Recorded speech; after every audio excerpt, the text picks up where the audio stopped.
Kia ora and welcome back. Back for part 2 of the reaction to Mr Christian Craighead being on the Shawn Ryan Show. So let's go.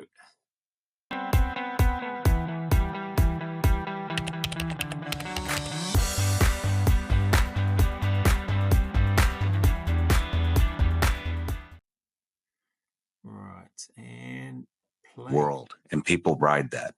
Oh, and I think so. Help if you have some audio, bro. Let's try that again.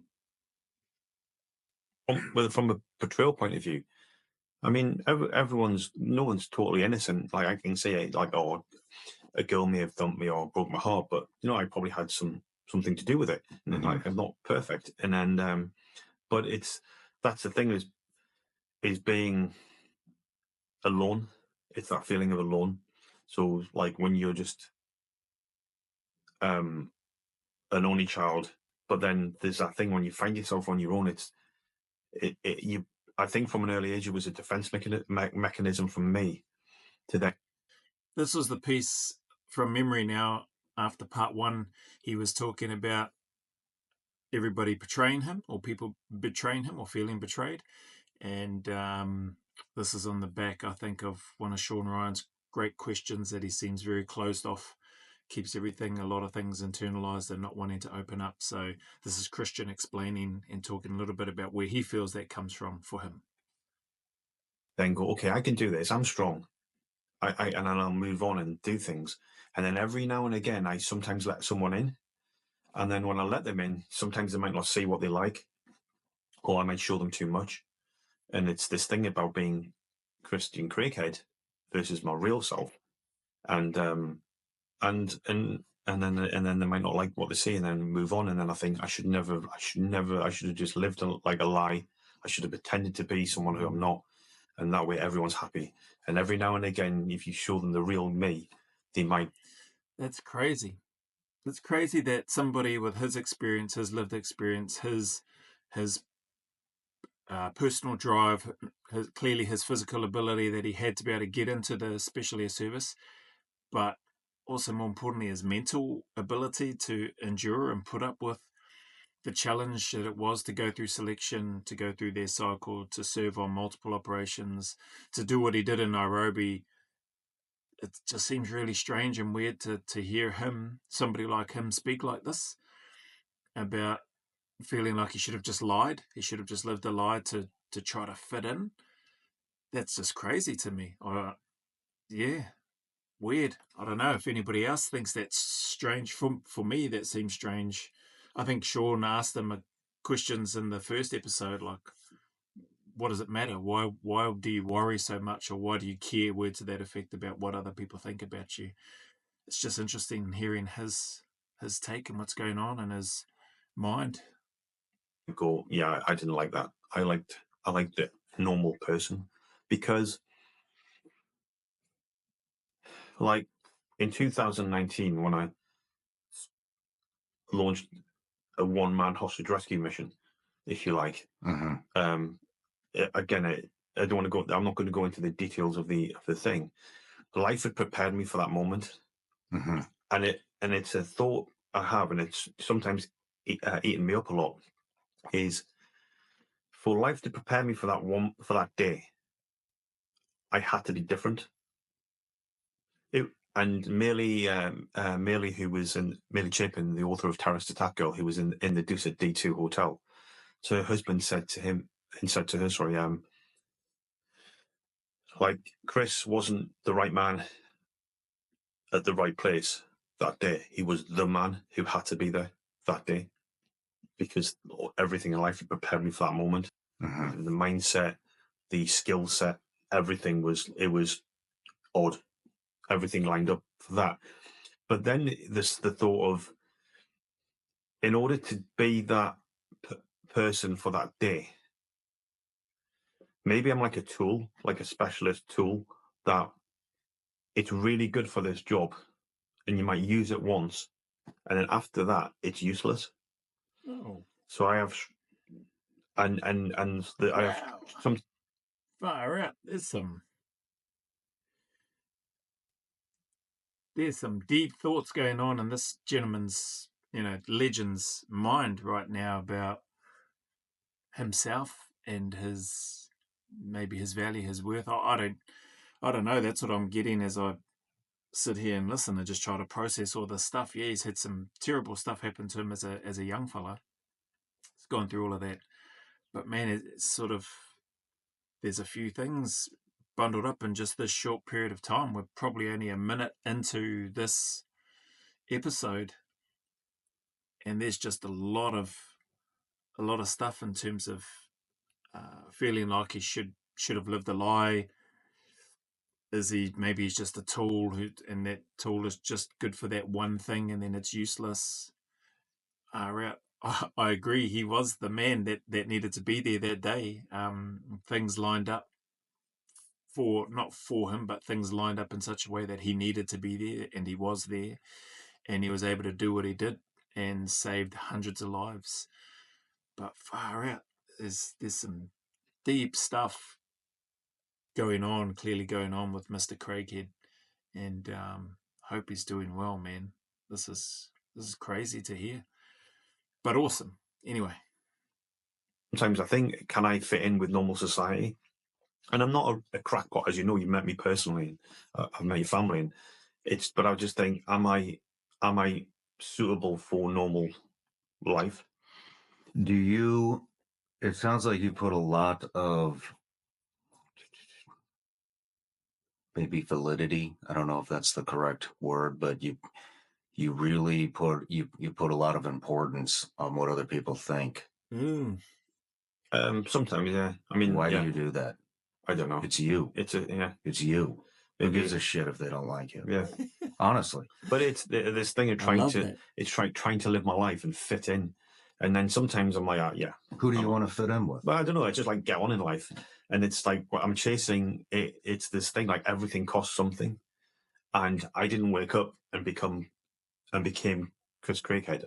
It was a long, hard slog to January 2019. And it cost me everything.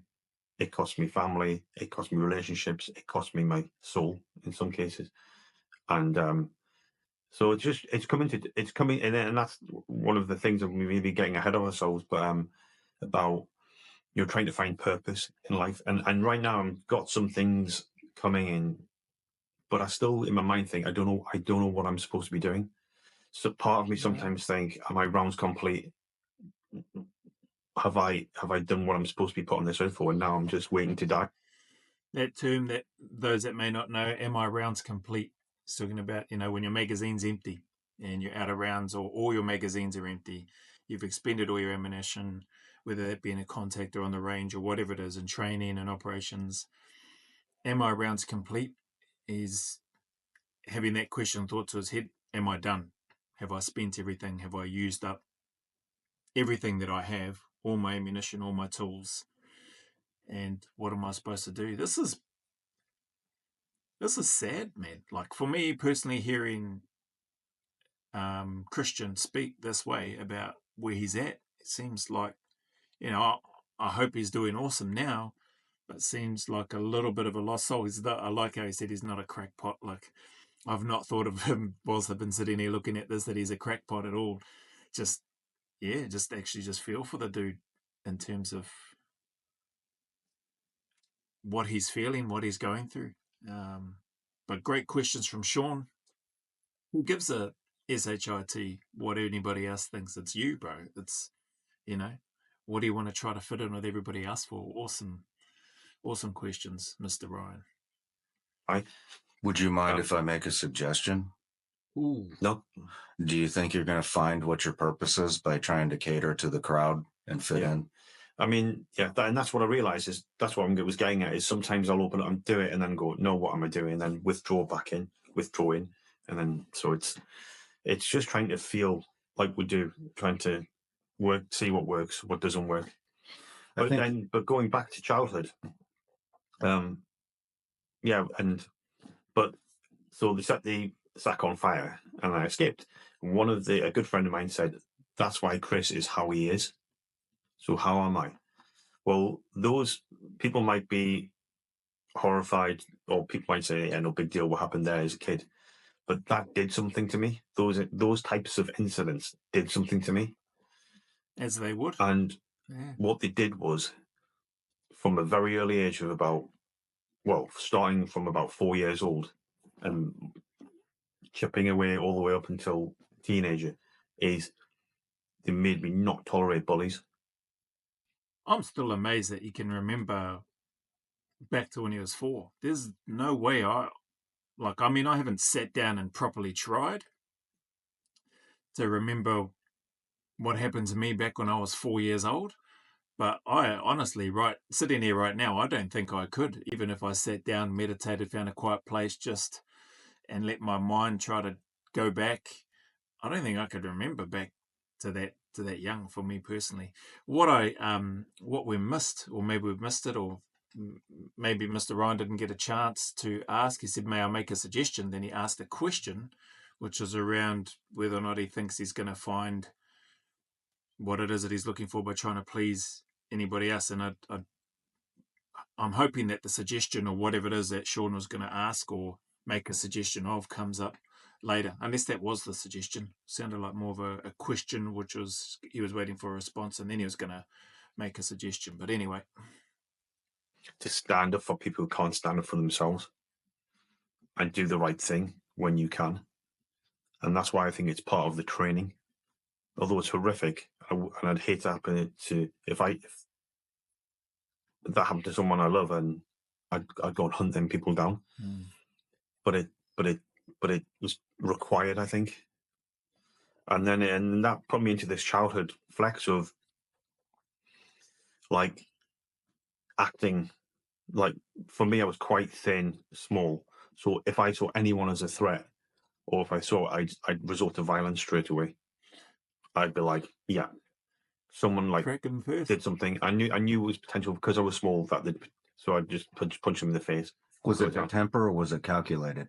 It was combination. I think more calculated than it was temper. And it's the thing, because I know that if bullies will be bullies. So if I would read the room, and if I knew that they'd like, look at me, he's the smallest, I'm going to do something to him. So I'd just be like, yeah, no, you're not.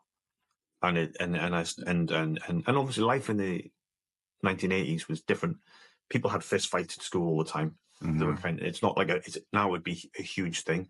I'm not condoning it now. I'm not saying to you, any young people watching this, go out and fight violence with violence, because it's a different time now. The underlying message that you're sending is timeless. It's don't get pushed around. Yeah. Stand up for yourself. Stand up for others. Yeah, and that's what those acts of violence and abuse throughout my life, and there's lots. That's what these ended up setting me in, and luckily, I didn't fall on the wrong side of the law with that violence, and things I started calming down. And one of the things I always say saved my life, if you like, was the Army Cadets. So the Army Cadets in UK is like a youth organisation where at the age of 13 you join, and you get issued a uniform, and you do 2 parade nights a week, and you get inspected, and you do lessons on fieldcraft, marksmanship, that kind of thing. So youth organisation, and all I wanted to do was join the army, or be a warrior from as long as I can remember. I wanted to be a soldier, and so I joined. I lied about my age and joined when I was 12, and then just started doing that, and that saved my life, because at the same time, and I think it's hard to disagree with this, 12, 13 years old is a time when you're at a junction in your life.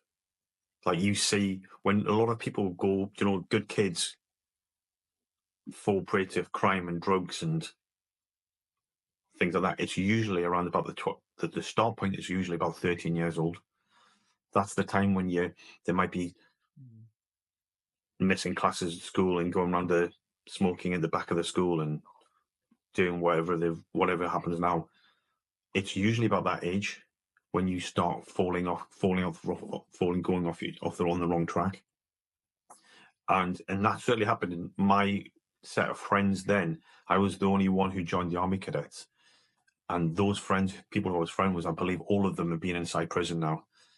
some of them may have died of overdoses. I'm sure 2 of them have died of overdoses since then. And because it's, again, it's going to sound like a grown-up, but just the act of smoking a cigarette can lead to heroin addiction. It's the gateway into this bad thing. I'm not saying everyone did it, but I said everyone fell completely off the tracks. But that's at that point. So it's a bit of waffle there to say that at 13 years old I joined the Army Cadets, and that saved my life, gave me purpose. 2 nights of the week there doing the lessons, and every now and again you go away for a weekend, and in the summer you do like an annual camp of 2 weeks away.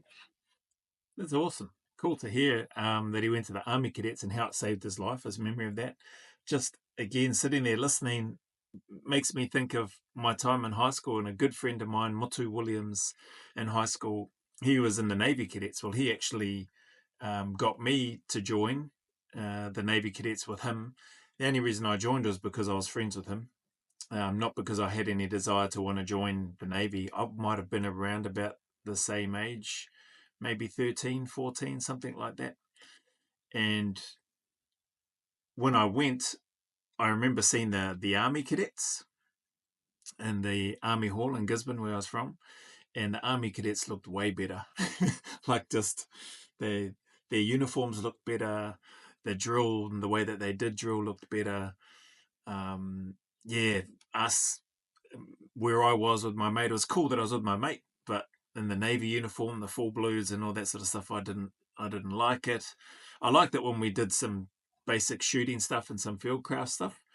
I was enjoying that, but yeah, Navy Cadets I didn't really enjoy. It's not a youth program like what he's talking about here in the UK, but there's definitely a lot of value in those types of programs or courses being run for young people. He makes a really valid point here. It's a tender age for young people coming through, and even younger these days with the amount of drugs and violence that people are exposed to, particularly families and young ones these days. So hearing him speak about that, I think there's a lot of value in those youth programs or in the cadets, the military style type service. Cool listening to this fellow though. But yeah, sad as well with some of the stuff that he's spoken about so far up to this point. It seems to be getting a little bit lighter, not so heavy in terms of where he was at earlier. And that really set me up for joining the army, but I was going to join the army anyway. But it was just, like I say, I think it saved my life, gave me purpose, and especially at 13 years old, my grandma, she died, and that's when I felt truly alone.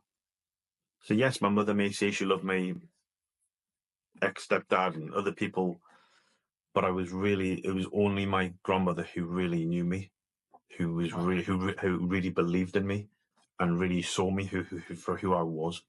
She knew I wasn't good. She knew I was different, and she like, without my grandmother, I don't know what would happen to me. But she put in these core values, and so a combination of obviously the bad stuff, but she made me respectful to people. To like at school, it might be like, again, people might say, well, he's a bit of a thug, he's like beating people up or whatever. Like I say, it's a different time, but I was always super respectful to school teachers. I was always really polite to the school teachers and things like that. And that was just because my grandma would say, like, there'd be a woman walking down the street, like an older woman, and she'd go across and help her with the bags. Give your seat up to people on the bus, or when we're traveling, give your seat up to that lady. Okay. Why do you think your grandma was able to see that you're different? I don't know. I think it was just that connection. You were closer to her than your mother? Oh yeah, I was closer to her than to anyone. Why is that? What does your mother do for a living? She worked a night shift and different, like, in the care industry. But yeah. Stepdad? Factory worker. Factory worker? Do you think maybe they were just busy with their occupations? No, they're just, again, I don't want to throw dirt around too much, because people would be going, oh, I wasn't that bad, or was, whatever. The bottom line is, doesn't matter what people think. I'm thankful for those two people, especially, not because what they did was, it's like they're saying, there is no enemies or friends, just teachers. And when I was looking, even from as young as 8, 9 years old, I was looking at those two and say, I'm never going to be like I used to. So, Was your grandma always around? Did you live with her? so because my mother worked night shift 3 nights a week, so every 3 nights of the week.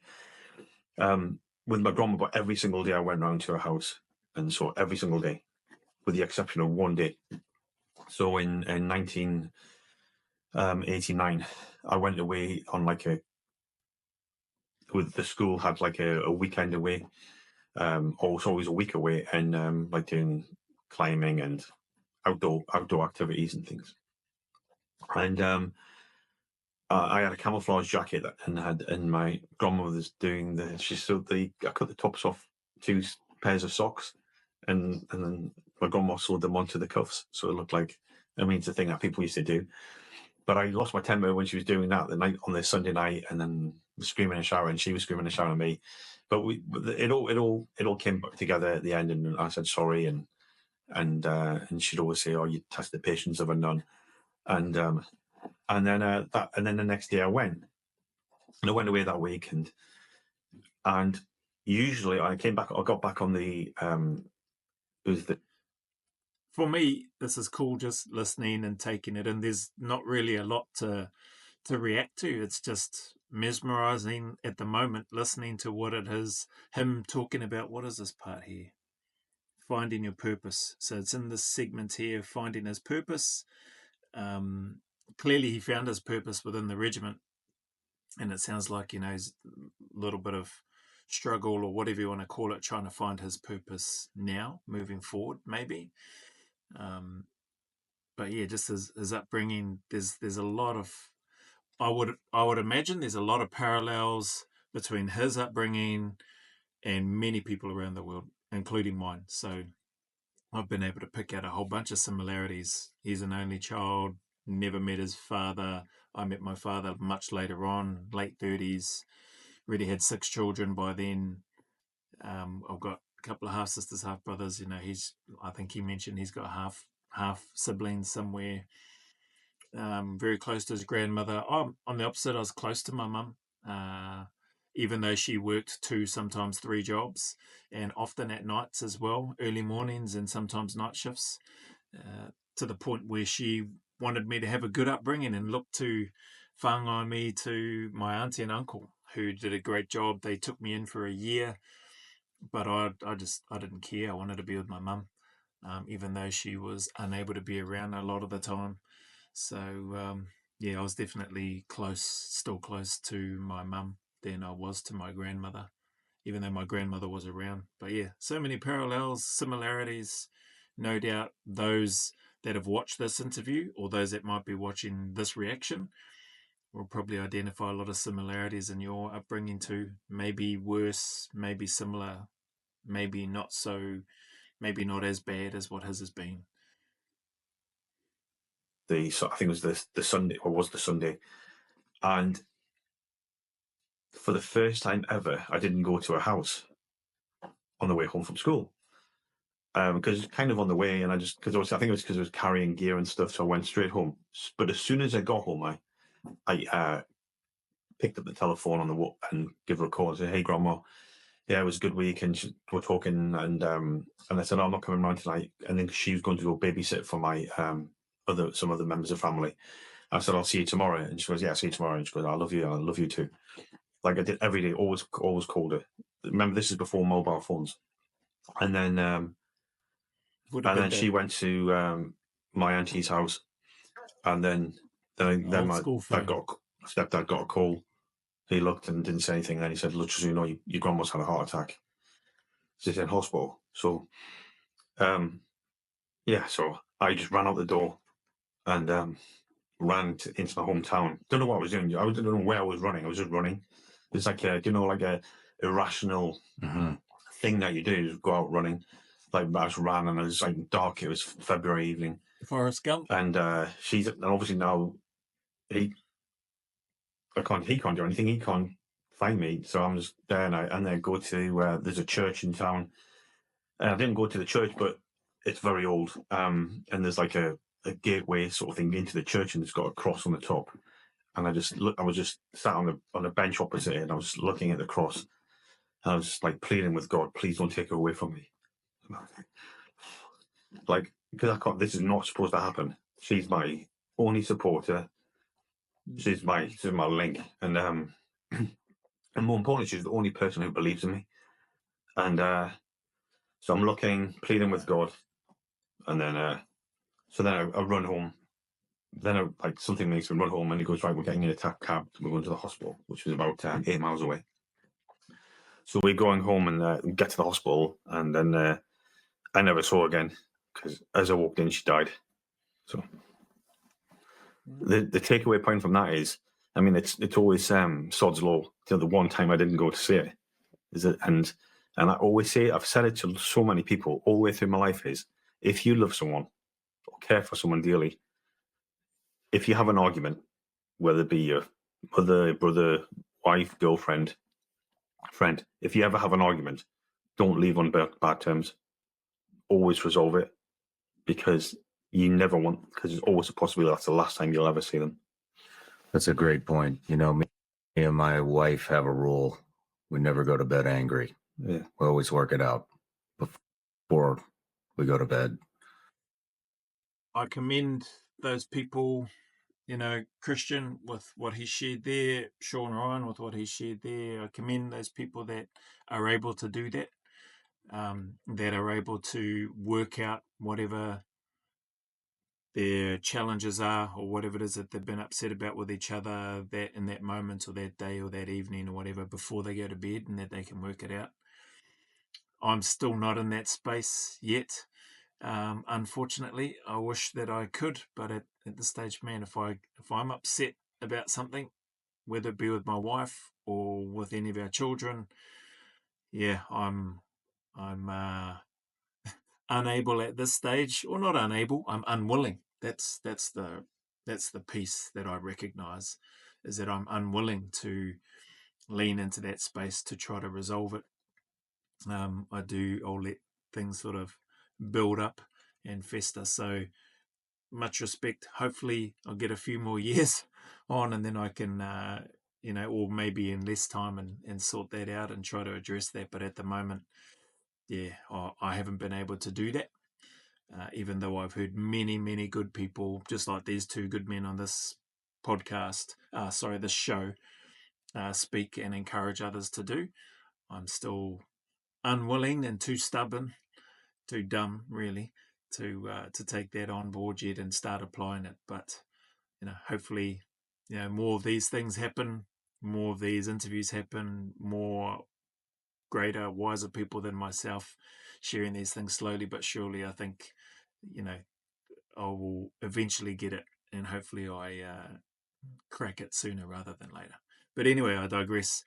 That's nearly 30 minutes on there, so I'm going to end this one here. I'll need to do the editing, but yeah, some sad stuff in here in this time round. Like, it started off with for me, a hiss and a roar with the gifts, the questions that Shawn asks, and the way things are going. I understand there's clearly a piece that needs to be about his upbringing, and this part was finding his purpose. Well, we're still on it. It's still got halfway to go by the looks of it, in terms of Craig talking about finding his purpose. But I love how Shawn's asked the questions. Why does it matter? It's just you, bro. Don't give a rat's about anybody else. Try to, put that off to the side. Who cares what other people think? Just like who cares what people think about my reaction videos, Hopefully there's some good that comes out of it. Regardless, I'm enjoying it. For me, it's good for me. It's good for me to hear that's how we learn, through repetition, and hearing again some of those same repetitive comments about trying to put any differences to bed before you settle down for the night with those that you love and those that you care about. These are all those reminders that I need to help me eventually one day pull my head in. So anyway, thanks for sticking around. Whatever it is that you're going through, whatever challenges, trials and difficulties you may be going through, keep turning up. Stay in the fight. And as always, until the next video.